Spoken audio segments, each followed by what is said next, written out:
Hi అండి, welcome to my channel Raj traveller. Present నేను అమరావతిలో సెంట్రల్ పార్క్ దగ్గర నిర్మిస్తున్నటువంటి రిజర్వాయర్ దగ్గర అయితే ఉన్నాను. దాదాపుగా 50 ఎకరాల్లో ఈ సెంట్రల్ పార్క్ రిజర్వాయర్ని అయితే నిర్మించడం జరుగుతోంది.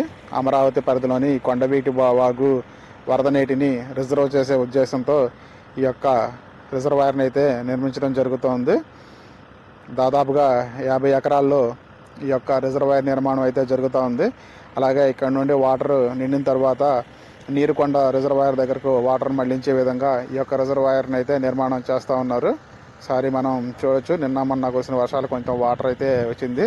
అలాగే మధ్యలో కూడా కొంత మట్టి వర్క్ ఉంది. మనం రైట్ సైడ్ గమనిస్తే కట్టకు సంబంధించి రాళ్ళు జారిపోకుండా ఫెన్సింగ్తో కవర్ చేయడం జరిగింది. మనం దూరంగా చూస్తే ప్రొక్లైనర్ సహాయంతో వర్క్స్ అయితే జరుగుతూ ఉన్నాయి. మనం అయితే చూడొచ్చు. దీనికి సంబంధించిన ఫుల్ వీడియో త్వరలోనే ఛానల్లో పెడతాను. Please like, share, subscribe Raj traveller.